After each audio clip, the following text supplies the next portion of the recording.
בשבילי זה היה מכה איומה. היציאה מהכנסת, כל כך התרגלתי לכנסת ולעבודה הזאת, ואהבתי את העבודה הזאת. והיא נראתה לי חשובה מאוד. ופתאום זה היה חלל ריק. השארתי, למזלי הרב, נשארתי עורך העולם הזה. ואני תמיד חשבתי שהעבודה בעולם הזה חשובה יותר מהעבודה בכנסת. העולם הזה היה הבסיס. זה היה הבסיס המוצק, שכל השאר היו מותרות. אבל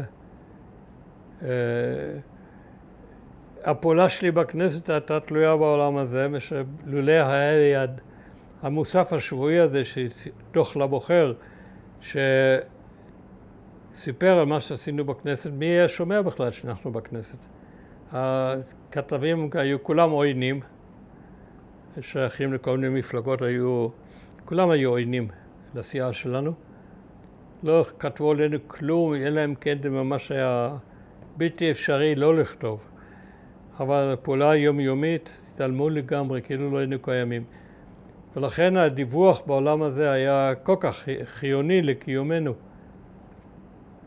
וחזרתי לעולם הזה, ומילת יומי, אבל היה מכה, אני יכול להגיד שבשבילי זה היה מכה מאוד מאוד קשה.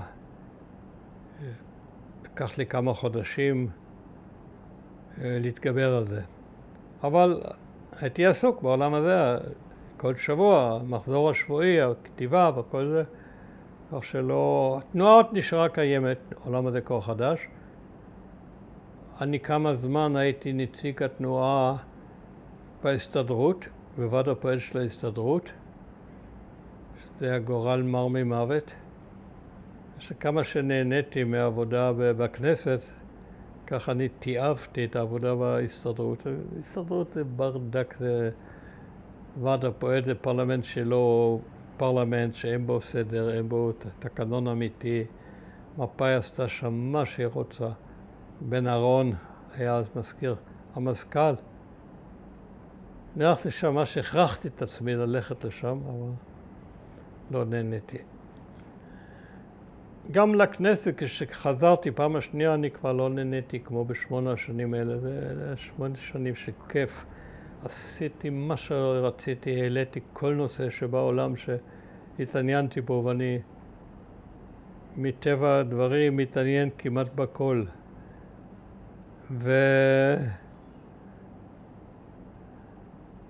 הייתה פרידה קשה.